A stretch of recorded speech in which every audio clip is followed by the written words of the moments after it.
하나님께서 우리에게 주시는 말씀 열왕기하 6장 1절에서 23절 중에 1절에서 우리 13절까지의 말씀을 교독하도록 하겠습니다. 열왕기하 6장 1절에서 13절까지 교독합니다. 열왕기하 6장 1절입니다. 선지자의 제자들이 엘리사에게 이르되 보소서 우리가 당신과 함께 거주하는 이곳이 우리에게는 좁으니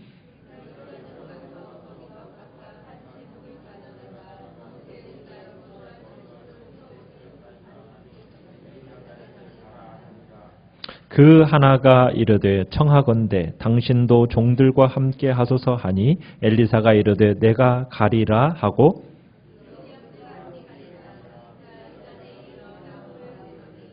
한 사람이 나무를 벨 때에 쇠도끼가 물에 떨어진지라 이에 외쳐 이르되 내 주여 이는 빌려온 것이니이다 하니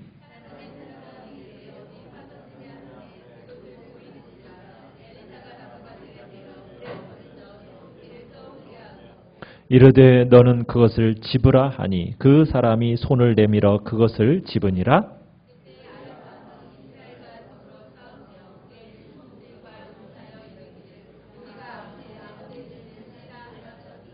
하나님의 사람이 이스라엘 왕에게 보내 이르되 왕은 삼가 아무 곳으로 지나가지 마소서 아람 사람이 그곳으로 나오나이다 하는지라.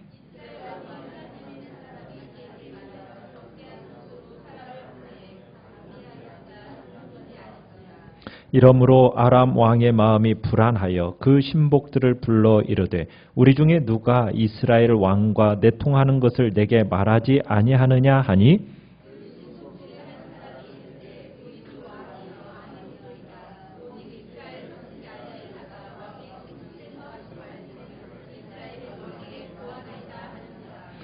같이 읽습니다. 왕이 이르되 너희는 가서 엘리사가 어디 있나 보라. 내가 사람을 보내어 그를 잡으리라. 왕에게 아뢰어 이르되 보라 그가 도단에 있도다 하나이다. 아멘. 오늘 말씀의 제목은 엘리사 아람 군대를 물리치다라는 제목으로 말씀을 나눕니다. 여러분 하나님께는 양면성이 있습니다. 하나님은 아주 크신 분이시죠. 그렇지만 때로는 아주 작아지실 수도 있는 분이 하나님이십니다. 무슨 얘기냐면 하나님은 민족과 열방을 좌지우지하시는 거대한 우주의 역사를 이끌어 가시는 분이 하나님이십니다. 동시에 하나님은 우리 한 사람 한 사람의 머리털까지 머리털 하나도 헤아리시는 분이 또한 하나님이십니다. 그러니까 하나님은 어떤 큰 문제도 능히 감당하실 수 있지만 동시에 우리의 작은 신음 하나하나에도 귀를 기울이시고 그 문제에 응답하시는 분이 바로 하나님이시란 얘기입니다. 그래서 우리가 성경을 읽다 보면은 하나님의 그 양면성을 곳곳에서 우리가 발견할 수가 있어요. 우리가 보기에 태산같이 큰 문제라 할지라도 하나님 앞에서는 너무나도 쉽고 간단하게 해결되어져 버립니다.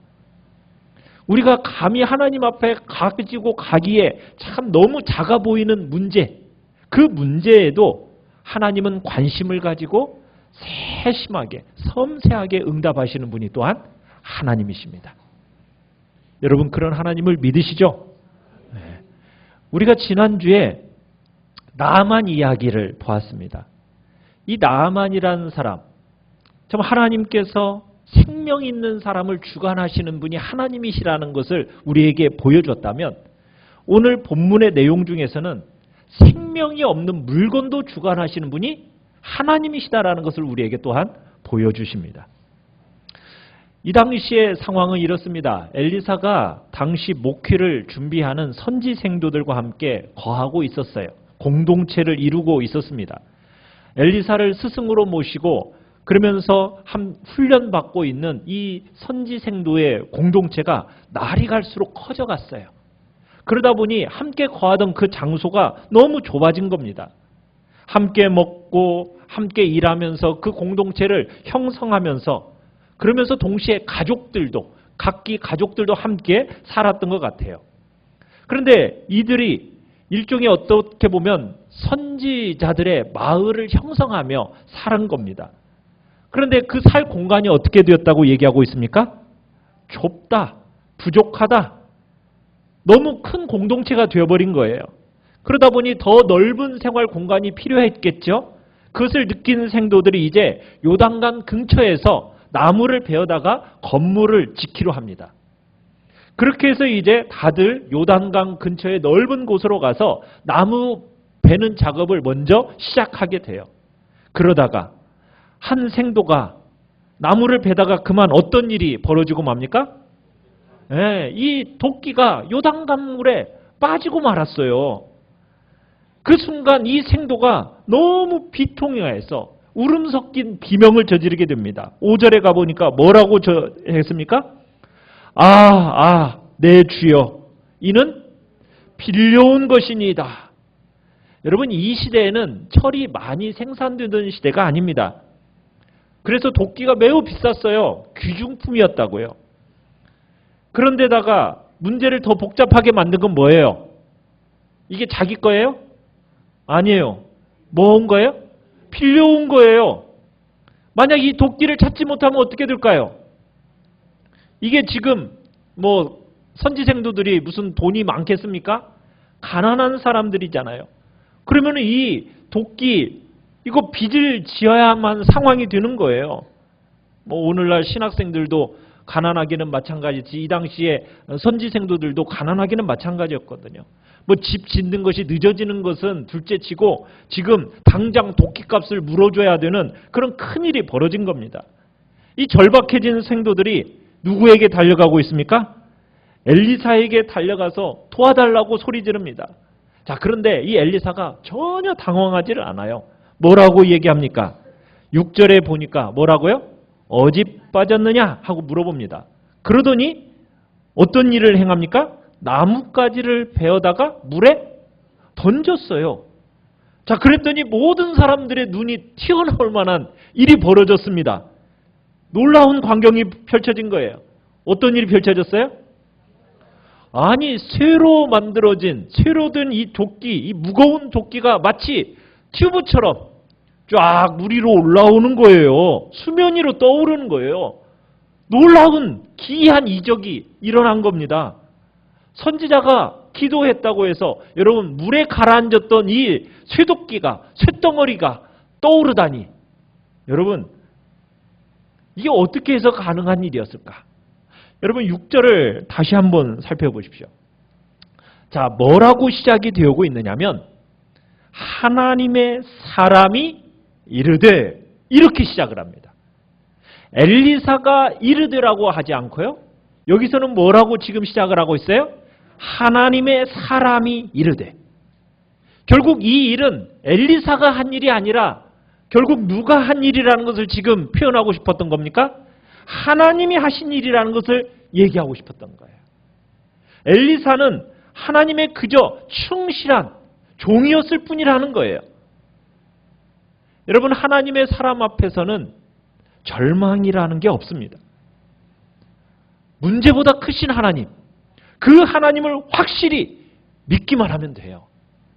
여러분, 하나님은 살아있는 생명체, 어떻게 보면 나만에게만이 아니라 거기서부터 시작해서 생명이 없는 도끼까지도 지배하시는 분이 하나님이시라는 것을 우리에게 보여주고 있는 거예요. 여러분, 세상의 모든 것, 그 모든 것이 누구의 주권 아래에 있다고요? 하나님의 주권 아래에 있다는 것을 믿으시길 바라요. 여러분, 하나님의 사람이 움직이니까 하나님께서 도끼를 떠오르게 하셨어요. 얼마나 감동적인 장면이에요. 그죠? 여러분, 하나님은 우리 아무리 사소한 일이라 할지라도요, 자기 백성의 그 곤란에 관심을 가지고 해결해 주시는 분임을 믿으시길 바라요. 여러분, 잃어버린 도끼인 줄 알았어요. 찾을 수 없을 줄 알았습니다. 그랬더니 이 도끼가 떠오르다니. 여러분, 이거 놀라운 일이죠. 여러분, 여러분의 삶의 절망으로 더 이상은 이제 가망이 없다라고 여러분의 마음에 포기하는 일이 있습니까? 여러분, 하나님 앞에 부르짖며 나아가면 소망 중에 떠오른다는 걸 믿으시기 바랍니다. 죽은 줄 알았던 것들이 살아 돌아옵니다. 하나님이 도끼를 떠오르게 하시는 것처럼 우리로 하여금 절망 중에 있는 것들을 소망으로 변하여 하나님께서 떠오르게 하시는 역사가 있다는 거 믿으시기 바랍니다. 여러분이 혹시나 잃어버렸다고 정말 슬퍼하면서 여러분이 정말 소중하다고 여겼던 거 이제는 더 이상 희망이 없다라고 여러분 느껴지실 때 주님 앞에 부르짖으며 나아가십시오. 회복의 역사가 나타날 것입니다. 지금 여러분의 이 순간 여러분을 짓누르고 있는 현실의 문제가 있습니까? 여러분 그 해결되어지지 않는 그거 주님 앞에 가지고 나아간다면 하나님께서는 여러분의 그 신음 한마디 한마디 하나님은 다 들으시고 그 해결의 문제로 떠오르게 하실 거 믿으시기 바랍니다. 자, 이제 본격적으로 이제 그 다음에는 8절부터는 엘리사의 공적 사역이 다루어집니다. 이 하나님의 사람 엘리사를 통해서 이스라엘을 그 대적으로부터 지켜주시는 하나님의 그 섭리가 이제 펼쳐지게 되는데요. 자, 이스라엘의 숙적인 나라가 있습니다. 어디 나라입니까? 아람이라는 나라예요. 이 아람이라는 나라가 수시로 이스라엘을 공격했어요. 그래가지고 이 아람 왕은 참모들을 딱 모아놓고 극비리에 이 전략회의를 열곤 했습니다. 간첩들, 스파이들을 이스라엘에다 딱 심어놓고서는 그들의 정보를 참고해가지고 어떻게 하면 이 이스라엘을 공격해서 승리를 거둘까 필승의 전략들을 짜곤 했어요. 8절에 가보면은 그렇죠. 신복들과 의논하면서 우리가 아무 데다가 진을 치자. 이런 식으로. 자, 그래서 전략을 짰는데 어쨌든 선점에서 이 필승의 전략으로 이스라엘의 허를 찌르겠다. 이런 마음을 가지고 이런 계획을 세웠는데 아니 그 계획을 세워놓으면은 누가?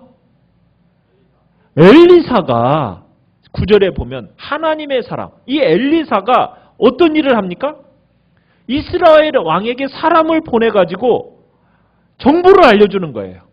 아람 왕이 지금 이스라엘과 전쟁을 하기 위해서 장교들과 은밀하게 지금 이런 계획을 세웠습니다 하면서 그 전략들을 낱낱이 알려주는 거예요.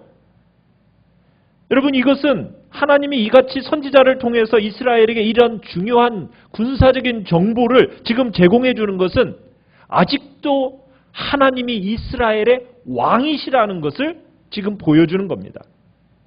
그러니까 이스라엘이 이 하나님만 바라본다면, 주님만 바라본다면 이스라엘은 언제든지 승리를 거둘 수 있는 거예요. 이스라엘을 상대로 어떤 나라도 감히 침범할 수 없도록 하나님이 보호해 주신다라는 것을 지금 하나님은 알려주고 있는 거예요.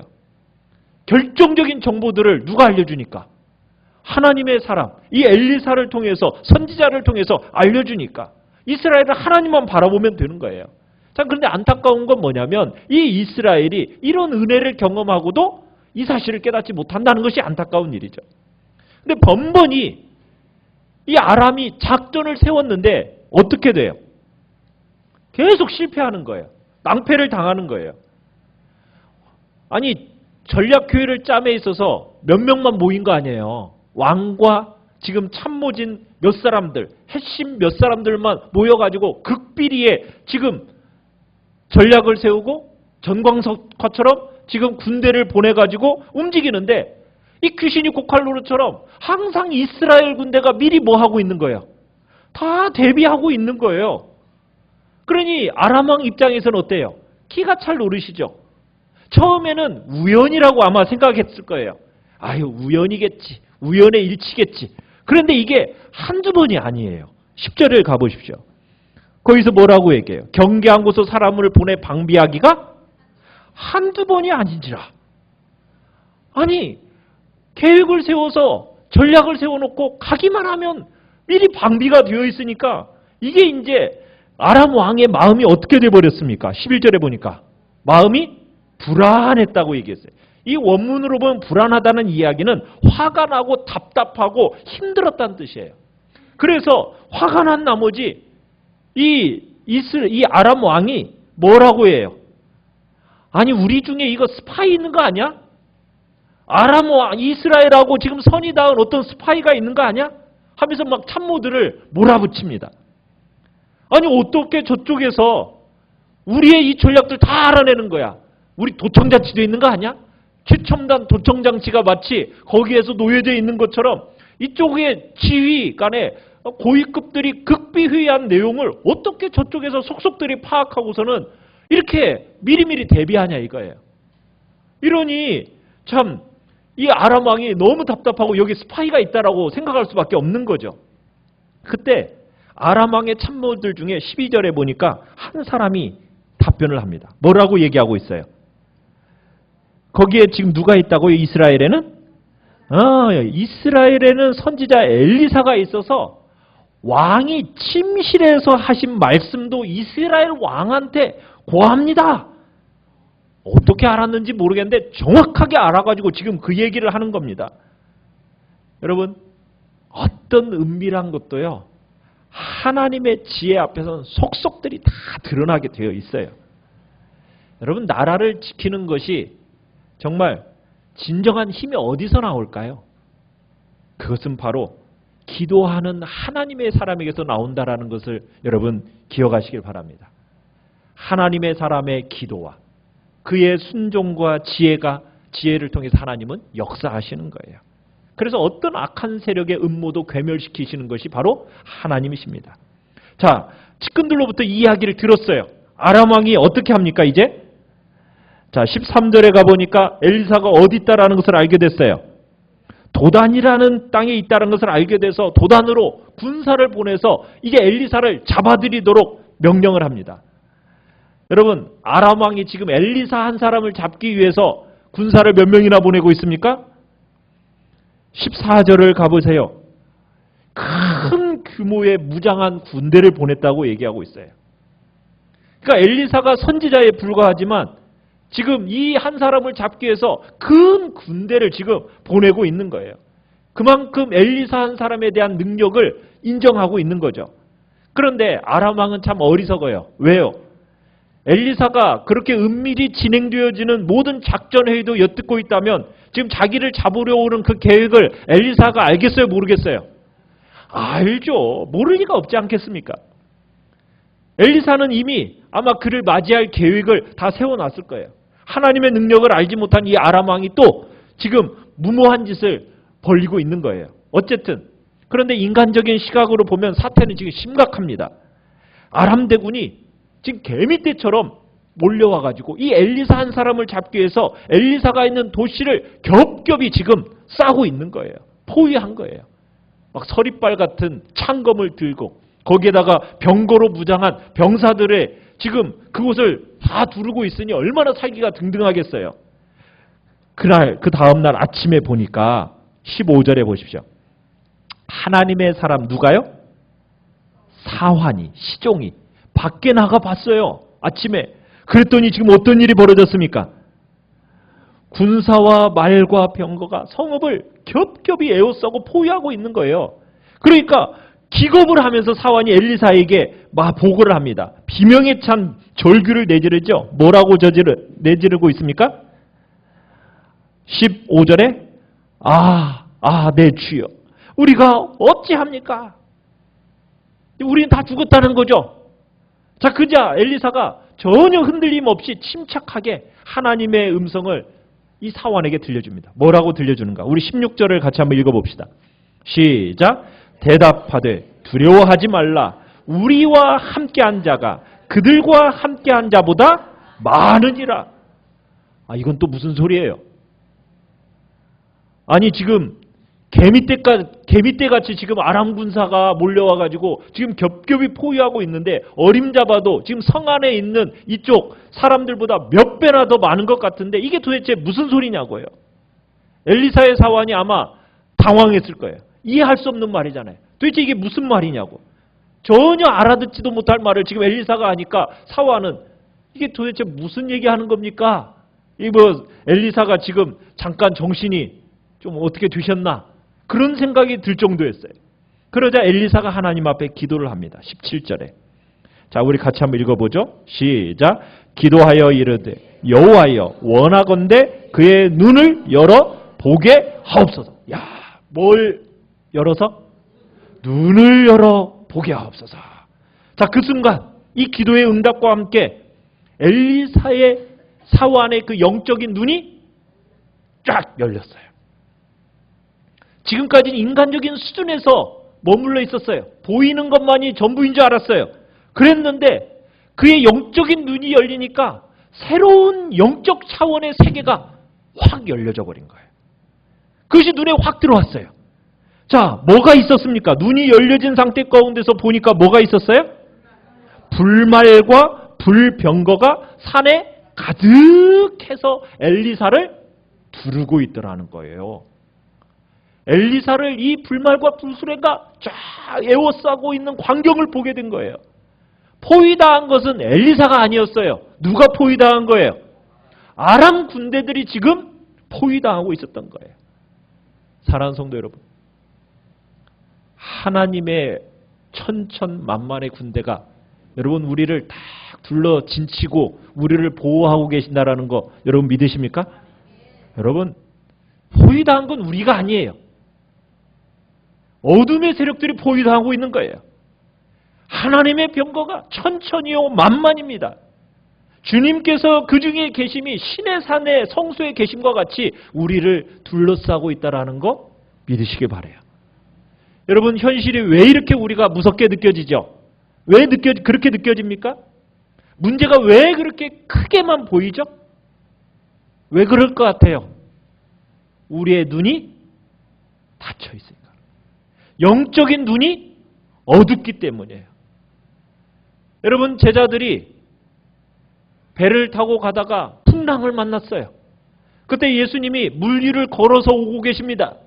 자, 물 위로 걸어오시는 예수님을 보고 제자들은 뭐라고 외쳤죠? 유령이다. 제자들은 유령이다. 예수님 보고 그렇게 비명을 질렀어요. 두려움에 사로잡히면요, 뭐만 보여요? 귀신만 보여요. 두려움에 사로잡히면 귀신만 보여요. 여러분, 우리의 믿음의 눈을 뜨면 누가 보이는 겁니까? 하나님이 보이시고 주님이 보이시고 우리를 둘러싸고 있는 천천만만의 군대가 보이는 거예요. 믿음의 눈을 가진다고, 여러분 그것이 중요한 거예요. 그런데 믿음의 눈을 가진다고 해가지고 문제가 어디 가버리는 건 아니에요. 문제보다도 더 크신 주님을 우리가 보게 되는 거예요. 사랑하는 성도 여러분, 아람 군대가 강한 거 사실이에요. 그러나 그들보다도 훨씬 더 강하고 능력 있고 많은 주님의 군대가 우리를 지키고 계시다라는 거 믿으시기 바라요. 여러분, 이 사실을 확신하고 이 사실을 볼 수만 있다면 여러분 어떤 고난 앞에서도 우리는 절망할 일이 없습니다. 우리의 눈을 열어, 우리의 눈을 들어 주님의 영광을 볼 수만 있다면 여러분, 사람 앞에서 기죽을 일 없고요, 문제 앞에서 절망할 일이 없는 거예요. 주님의 군대를 보지 못하고 두려워하는 이 사환, 그 사환을 위해서 엘리사가 딱 기도했더니 그의 영적인 눈이 확 열렸어요. 하나님께서 그의 눈을 열어주셨어요. 여러분, 세상이 커 보입니까? 문제가 그렇게 커 보여요? 그러면 뭐 하시라고요? 기도하세요. 막 주님이 너무 작아 보여요? 기도하세요. 너는 내게 부르짖으라.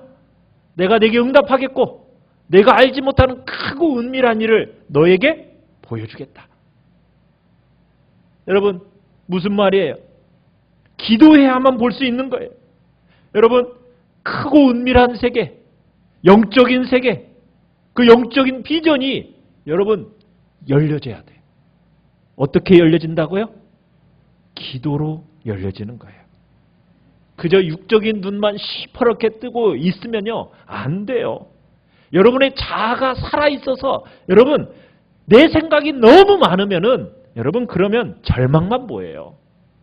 그렇지만 여러분이 기도함으로 영적인 세계를 향하여 눈을 열어달라고 주님 앞에 기도함으로 나아가면 눈이 열리고 영적인 세계가 보이면은, 주님이 보이면은, 그러면은 기적이 보여요. 소망이 보입니다. 여러분을 둘러 진치고 있는 하나님의 군대가 보인다고요. 사랑하는 성도 여러분, 여호와의 사자가 주를 경외하는 자를 둘러 진치고 있다고, 그래서 저희를 건지신다고 주님은 분명하게 우리에게 말씀하고 계십니다. 그 하나님 꼭 붙드시기 바랍니다. 어떤 환난 속에서도 여러분을 보호해 주실 것입니다. 지금 이 순간 그런 영적 세계를 볼 수 있는 축복이 우리 모두에게 있기를 간절히 바랍니다.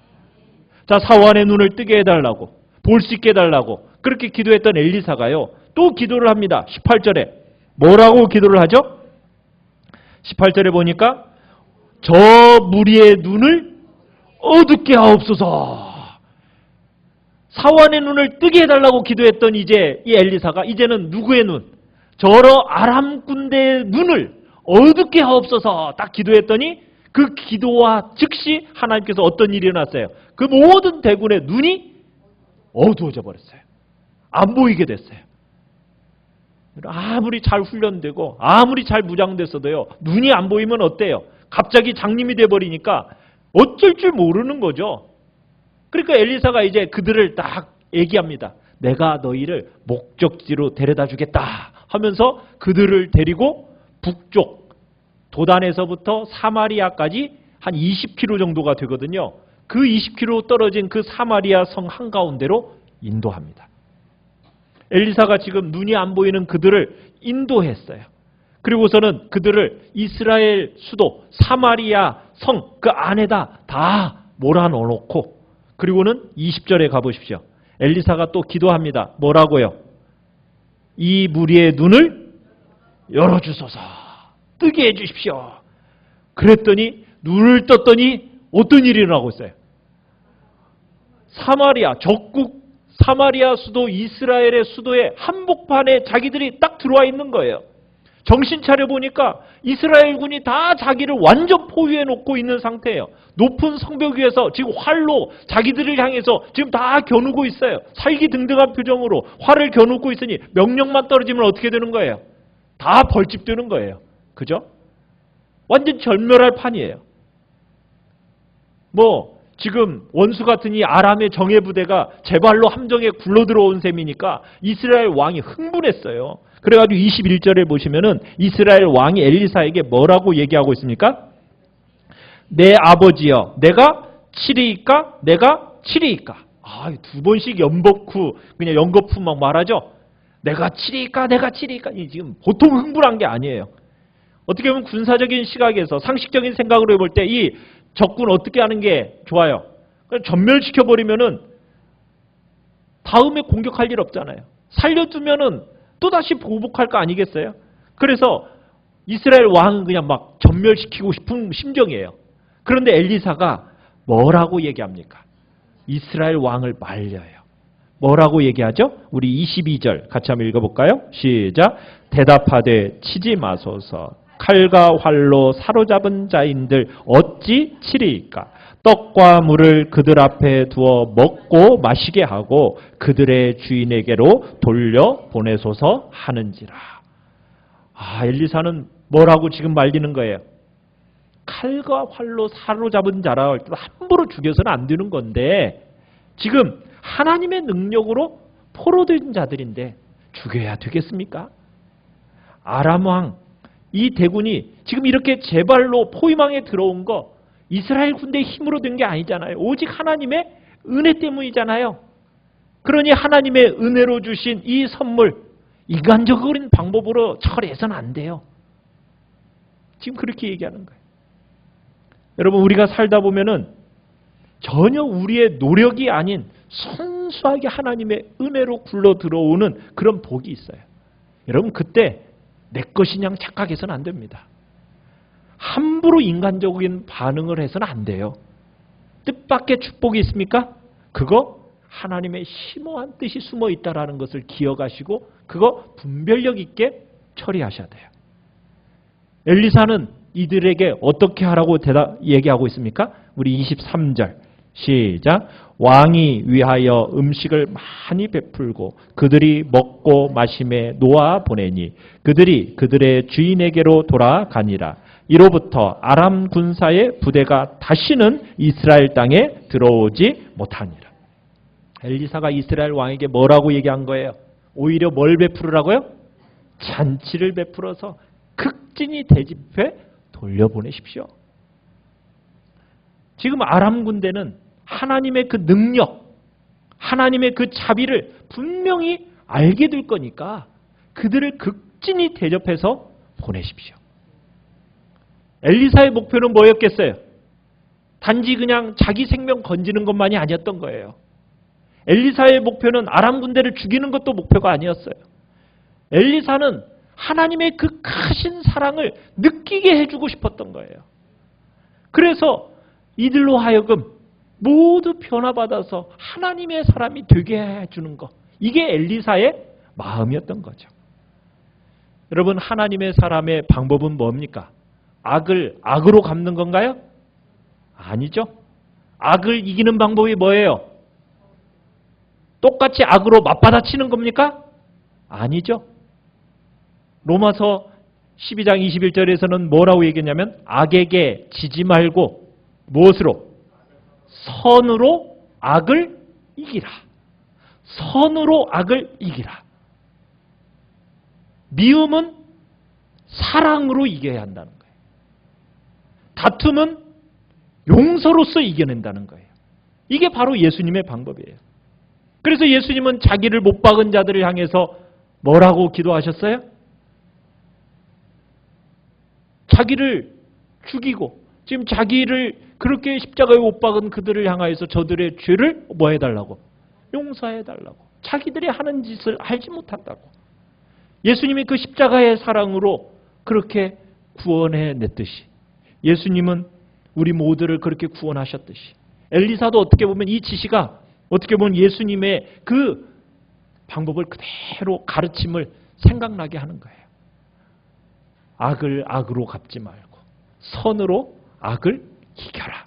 원수에게 보복하지 말고 오히려 사랑하라는 그 가르침을 주고 있는 거죠.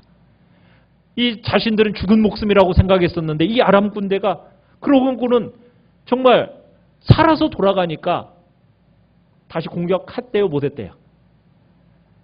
23절 끝에 보니까 아람 군사의 부대가 다시는 이스라엘 땅에 들어오지 못하니라. 다시는 이스라엘 땅을 침략하지 않게 되었다는 거예요. 물론 뭐 영구적인 것은 아닙니다. 몇 년 동안의 휴전을 얘기하는 거지만 원수를 사랑하라는 그 가르침이 얼마나 놀라운 효력을 발휘하는지를 우리에게 말씀하고 있는 거죠. 이 사건을 통해서 여호와 하나님은 이스라엘 백성들의 필요를 채워주셨을 뿐만 아니라 적국의 손에서 지금 주의 백성을 보호하는 그 방패가 되시기도 한다는 것을 지금 강조하고 있는 것입니다. 사랑하는 성도 여러분, 하나님은요, 어떻게 보면 우리 아주 작은 문제 같은 것, 그죠? 잃어버린 도끼 하나, 여러분 거기에도 관심을 가지시는 분이 하나님이십니다. 도와주십니다. 동시에 아람 군대와 같이 쳐들어오는 그 큰 문제도 하나님은 너끈히 해결하시는 분입니다. 중요한 건 뭐예요? 크든 작든 모든 문제에서 우리는 섬세한 하나님의 영적인 분별력을 갖는 게 중요합니다. 사랑하는 성도 여러분, 현실에 압도되지 마시고 여러분의 영적인 눈을 들어서 문제보다 크신 하나님, 그 주님의 영광을 보시기를 간절히 바랍니다.